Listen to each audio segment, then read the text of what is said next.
My name is Melanie Harper, 31, and if I had to pick the exact second my family realized I wasn't their personal ATM anymore, it was the moment my brother raised his beer and smiled that smug little smile right at me. We were all out on the dock at the lake house that Sunday of Memorial Day weekend, the grill smoking, flags snapping in the breeze, everyone pretending the last 7 years of me bankrolling their entire lifestyle had never happened. My brother rolled up late, of course, pulling his brand new Sea Ray onto the lift like it was a red carpet, his wife hopping off in designer sunglasses while the cousins cheered. Mom kept waving her phone around for the perfect group shot. Dad just sat there puffing his vape, staring at the water like always. Then my brother grabbed the loudest moment he could find. He climbed up on the picnic table, tapped his Michelob Ultra with his ring, and waited for total silence. "Here's to my little sister," he announced, grinning straight at me. The one who still shows up in Walmart flip-flops, but somehow manages to keep this whole lake house from sinking. Right, guys? Laughter exploded. Phones came out. Someone whooped. My cousin Jenna was already live on TikTok, zooming in on my face for the reaction. I picked up my cheap can of Busch Light, held it the exact same way he was holding his, and looked him dead in the eye. "And here's to the brother," I said, calm and clear so every single person heard it, who's about to watch his perfect little world collapse the second I open my mouth about the secret he begged me to keep buried. The laughter died like someone yanked the plug, for full seconds of nothing but the grill popping and the water lapping the dock. My brother's smile froze. His beer lowered an inch. Mom's phone slipped in her hand. I set my can down, turned, and walked straight back up the dock without another word. If you've ever had a sibling who loved humiliating you in front of the entire family, smash that subscribe button right now, because what happened next made that toast look like the nicest thing he ever did to me. I threw my overnight bag into the trunk and drove the 2 hours back to Kansas City that same night. Windows down, country station blasting so I wouldn't have to think. By the time I pulled into my parking garage, it was past midnight and the adrenaline still hadn't worn off. I dropped my keys on the counter, kicked off my sandals, and opened my laptop before I even turned on the lights. The screen lit up my face as I logged into the bank app I hadn't looked at in months. There they were. 7 straight years of automatic transfers lined up like soldiers. $4,800. Every single month for the mortgage on the lake house plus the house in Independence. Another $900 for the boat loan my brother insisted was an investment. $600 for the insurance on that same boat. $2,000 every 30 days straight to Brooks American Express because influencer expenses are tax deductible. And the rent on their penthouse loft in Country Club Plaza that I'd been covering since the day they signed the lease. I sat there, staring at the numbers until they blurred. That was more than $400,000 total. $400,000 nobody ever thanked me for. Nobody ever asked how I was holding up. Nobody ever noticed I was working 70-hour weeks. Just to keep their Instagram life looking perfect, my phone buzzed on the counter. A text from my brother slid across the lock screen exactly like it did the first of every month. "Hey sis, usual transfer for the boat insurance. Thanks, legend." I stared at those 2 words he always ended with, legend, like it was funny. Like I was some kind of hero for letting them bleed me dry. I typed 1 word and hit send before I could second guess it. No, the 3 dots appeared instantly, then disappeared. Then his name lit up the screen with a call. I let it ring out. Second call, 3rd, 4th, 5th, 6th in a row. I powered the phone off and tossed it on the couch. 10 minutes later, it was back on and blowing up again. This time from Brooke. A paragraph that started with heart emojis and ended with threats. "Melanie, we're seriously short this month. The landlord is already on us. And we have appearances booked, please, just this. Once I swear we'll figure something out if we have to move back in with your parents. That's literally going to ruin everything." I read it twice, then typed the reply I'd practiced in my head for 2 years. "There'll be plenty of room once the bank takes both properties." I attached a screenshot of the mortgage statements with every single one of my payments highlighted in red, hit send, and watched the little checkmark turn blue. She fired back a crying sticker, then a second, then a third. I turned on Do Not Disturb and opened the folder on my desktop I hadn't touched in 18 months, the one labeled simply insurance-t. Harper. Inside were scanned copies of 3 separate life insurance applications, each for $500,000. Each listing my parents as the insured, each with forged signatures that any halfway decent handwriting expert would laugh at. The beneficiary line on every single one read Travis and Brooke Harper in bold black ink. I clicked through the rest of the files slowly. The fake driver's license photos used as ID, the forged notary stamp, the emails Travis thought he'd deleted from the joint account he forgot I still had access to. Everything time-stamped, everything saved, everything ready. I closed the laptop, walked to the kitchen, and poured myself the first glass of wine I'd allowed myself in weeks. It tasted like freedom and it tasted like war. My phone kept vibrating against the couch cushion even with the ringer off. I didn't check it again that night. I already knew what the next few weeks were going to look like. And for the first time in 7 years I wasn't scared of them. I was counting on them. 12 days later, the thick envelope with the bank logo showed up in the lake house mailbox while everyone was still pretending nothing had changed. I was in the middle of a client call when Mom's name flashed on my screen at 8:0-3 in the morning. I let it ring twice, muted the client, and answered. Her voice came out shaky and small. "Melanie, there's a letter here from the bank. It's got the word foreclosure in big red letters. This can't be real." I pulled the PDF up on my second monitor. The official notice of intent to foreclose the bank had emailed me the night before. Missouri law, 21 days before public notice. I screenshotted it and sent it to her without a word. She gasped so loud I heard it through the phone. "You're actually doing this to us." Before I could answer, another call pushed through. Dad's name this time. First time he'd dialed me in over a year. I switched lines. His voice was flat, almost hoarse. "You're really doing this?" "I already did," I said, and hung up. That was all the conversation either of them got from me that day. My brother started texting at 8:47, and didn't stop for 14 straight hours. 42 messages total. The first 10 were jokes. "Okay, pranks overturn the money back on Ella. Cute power move. Sis, now fix it then." The tone flipped. "I swear to God if you don't reverse this, I'll sue you for every dime you've ever made you think you're untouchable. Wait till I get a lawyer, you're destroying Mom and Dad over a stupid toast." By message 30 he was bargaining. "I'll pay you back, I swear, just give me 30 days. I'll get a job tomorrow, anything please." The last 5 were just the word please over and over, each one smaller than the last. I never replied once. Jenna posted on her story that afternoon a throwback photo of us as kids at the lake with the caption, "Some people really do forget where they came from the second they get a paycheck." 40,000 views before she took it down. I didn't screenshot it. I didn't need to. Everyone who mattered had already seen it. Instead, I stayed late at the office, door locked, printer running hot. Every single page of those 3 forged life insurance applications came out warm. The fake signatures glaring under the fluorescent light. I slid them into a plain manila envelope, wrote nothing on the outside, and sealed it with 2 pieces of tape. I set it on the corner of my desk next to my car keys and stared at it. For a long time, my phone kept lighting up with new notifications I never opened. Group chat blowing up, cousins tagging me in posts I didn't read, Brooke sending voice notes that started with tears and ended with screaming. I turned the screen face down and left it that way. When I finally walked out of the building, it was dark. The envelope tucked under my arm like it weighed nothing and everything at the same time. I slid it into the passenger seat of my car, buckled the seatbelt around it out of habit, and drove home in complete silence. For the first time in weeks. I slept the whole night without waking up once. Exactly 5 weeks after that first lake weekend, Mom sent the group text nobody could ignore. "Family meeting back at the lake house next Saturday. We talk this out like adults."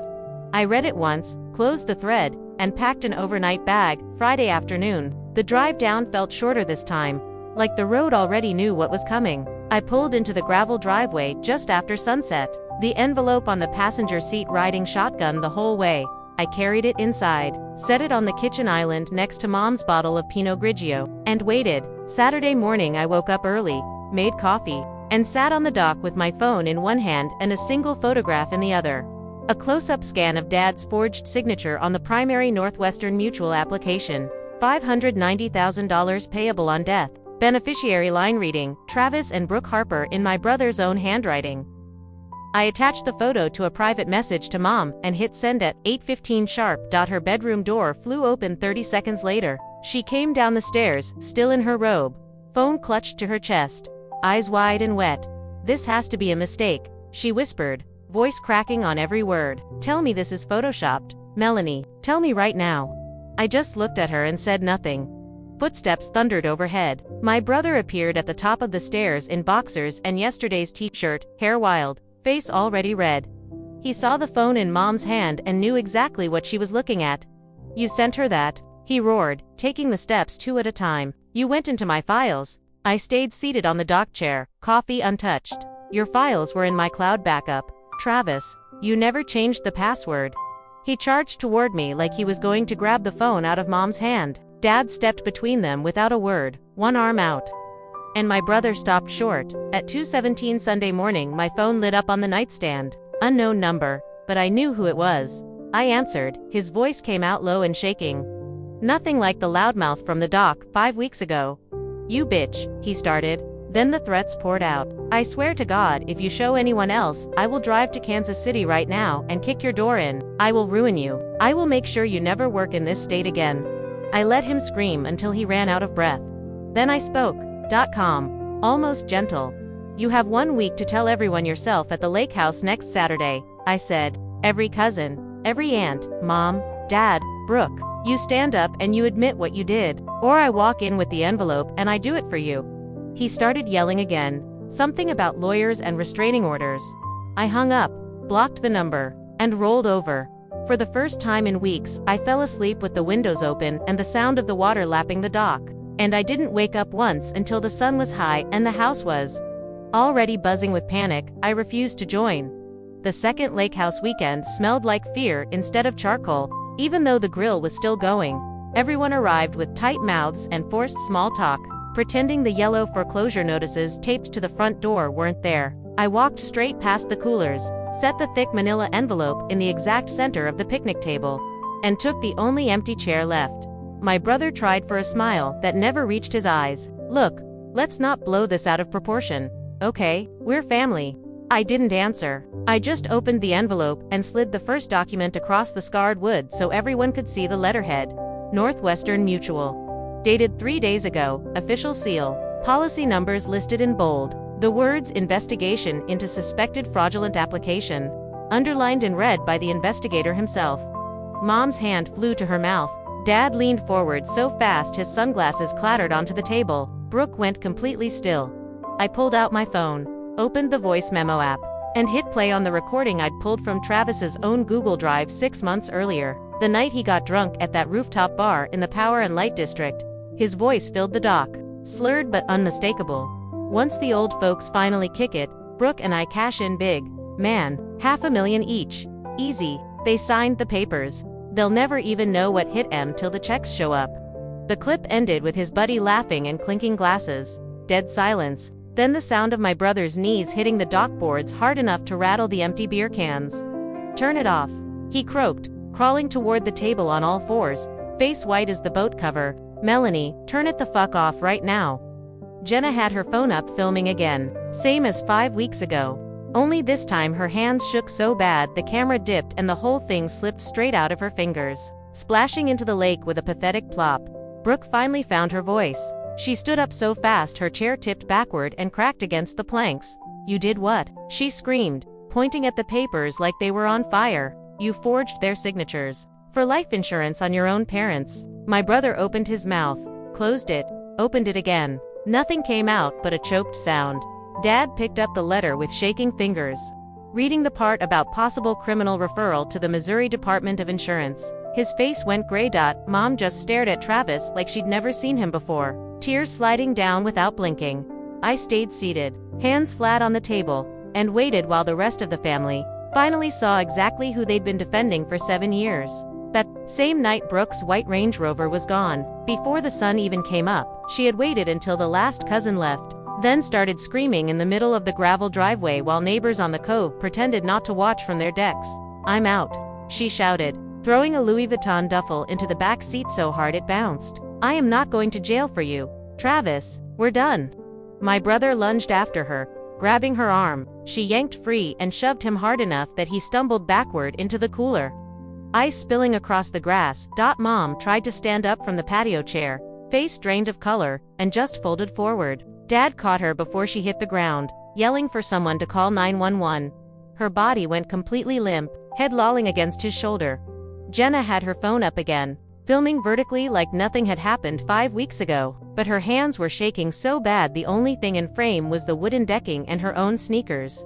Dad carried Mom inside while the ambulance lights flashed red and blue across the water. 10 minutes later, my brother stood frozen in the driveway the entire time, mouth opening and closing like he couldn't find air. By the time the paramedics wheeled Mom out on a stretcher, Brooke's taillights were already disappearing up the county road.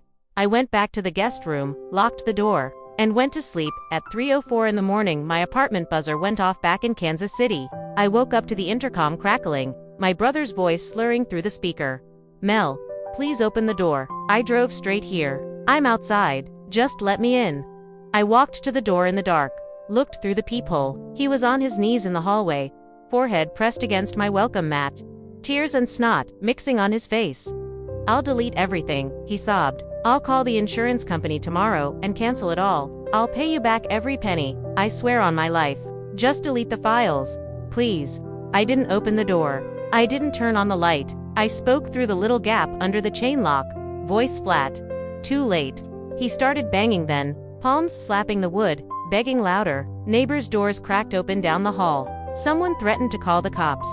I went back to bed and pulled the pillow over my head until the banging stopped and the elevator dinged. 20 minutes later, when I checked the hallway camera the next morning, all that was left was a single muddy shoe print and a crumpled pack of Marlboros he must have thrown at the door.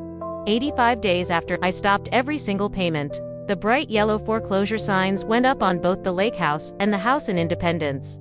The auction company hammered them into the lawns on the same Tuesday morning, one in front of the dock everyone used to take selfies on, the other in the cul-de-sac where Mom once planted prize roses. By Friday, both properties were listed online with countdown clocks. The lake house sold first to an investor from St. Louis for 62 cents on the dollar. The Independence house went the following week to a young couple who immediately ripped out Mom's custom kitchen island. Dad hired a U-Haul and moved what little they decided to keep into a one-bedroom apartment off Noland Road, the kind with peeling siding and a shared laundry room that smelled like old bleach. I know because Blake and I helped carry the last boxers the day the new owners changed the locks.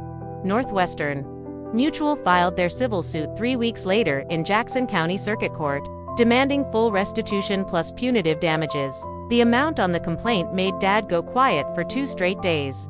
The Missouri Department of Insurance finished their review and forwarded the entire file to the Camden County prosecutor with a recommendation for felony charges. The indictment came down on a Thursday. 2 counts of insurance fraud, 1 count of mail fraud, all Class D felonies carrying up to 7 years each.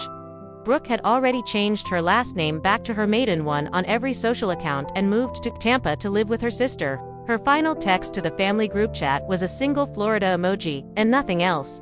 Jenna scrubbed every story, every tagged photo, every comment from the last 5 years and blocked my brother on Instagram, Facebook, TikTok, and Venmo in the same afternoon. By the weekend her profile picture was a sunset and her bio read "New Chapter." I never answered a single call from any of them after the auction. The first time I saw Dad after the move, he was sitting alone on the tiny apartment balcony smoking a real cigarette, something he hadn't done since the 90s. He didn't wave when I parked. He just stared at the parking lot like it might disappear too. Mom stopped answering the landline altogether. When I knocked once to drop off paperwork Blake needed signed, she spoke through the chain. "We're fine," she said, voice flat. "Just go." I left the envelope in the mailbox and walked away. The civil judgment came down in February, $520,000 plus court costs. My brother's public defender negotiated a plea, 3 years supervised probation, electronic monitor, and a payment plan that would take the rest of his life to finish. He started night shift at an Amazon warehouse off I-70. The same week the ankle bracelet got locked on. 6 months to the day after that second lake house disaster, I drove the winding road down to the Ozarks one last time. The familiar curves that once held the echoes of laughter and chaos now felt hollow beneath my tires. I passed the sign for Brookside and slowed slightly, the houses crisp and neat in the autumn light, each one standing as a silent testament to lives moving forward while mine had paused for too long. When I reached the lake, the scene struck me with a cold finality. The dock, once a weathered wood I'd leaned against during countless summers, had been freshly painted a stark gray. Every plank gleamed, a deliberate erasure of what had been. The tall pine trees I remembered, the ones I had shown off with pride, had been chopped down. Their absence left the landscape feeling exposed, too honest in its emptiness. Travis's absence was more than noticeable. He worked the night shift at an Amazon warehouse now, his face tired even before the fluorescent lights. The electronic ankle bracelet a constant reminder of his missteps. He was under a suspended sentence for 3 years. And the financial restitution had been set at $520,000. I felt a brief, bittersweet satisfaction at the irony. The family that had once shielded him now only glimpsed him through these consequences. Deborah and Ronald had gone silent toward each other. Their once vibrant exchanges, which had carried a mix of rivalry and affection, had dissipated into a chilling quiet. I wondered if they even remembered the sound of conversation between them anymore, or if they had accepted that some bridges, once charred, could never be rebuilt. Melanie and Blake, in contrast, had begun a chapter that felt astonishingly normal. They had just signed the paperwork for their first home in Brookside. Their excitement had been tangible over the phone, Blake's voice brimming with pride and hope. Melanie had shared a glimpse of the house, the sunlight hitting the living room floorboards in a way that made her laugh over the phone. She spoke of plans for furniture and paint, simple details that had once seemed so alien to me in my household. Driving past the lake house, she slowed the car only for 30 seconds. Just long enough to see the memory etched into the faded siding and the empty dock. No hesitation, no tears. Then she moved on, driving forward as if the past were a mirror she'd simply glanced at and left behind. I lingered longer. I let the silence of the water fill the space that had once been occupied by chaos, confrontation, and grief. The lake reflected the sky in a perfect, serene blue, untouched by the storms that had once raged both outside and inside our family walls. I allowed myself to feel the weight lift slightly, the realization that the drama, the tension, the toxic cycles, all of it no longer had a hold on me. I had witnessed the downfall, the consequences, and the rebuilding in a way that didn't require my continued involvement. It was enough to watch from a distance, to know that justice and consequence had a rhythm of their own, one I didn't need to force. Looking back at the house one last time, I recognized a truth I had avoided acknowledging for years. I hadn't destroyed my family. I had merely ceased financing the comfort of someone who thrived on deceit and disruption. The financial, emotional, and psychological toll of maintaining appearances for the sake of family loyalty had been enormous. And now, finally, the scales were settling. I allowed a small smile as I started the car, the engine a quiet companion to my resolve. Each turn of the wheel carried me further from the past, closer to clarity. The lesson crystallized in that moment. Brief but piercing, 15 seconds of absolute certainty. Protecting the peace and integrity of my own life did not equate to malice. Walking away from enabling criminal behavior was not betrayal. I had simply drawn a boundary, enforced it, and allowed the natural order to prevail without my interference. The lake house, the dock, the missing pines, they were symbols of what was left behind, not of what I had destroyed. And as I merged onto the road, leading away from the water, I whispered the truth aloud to myself.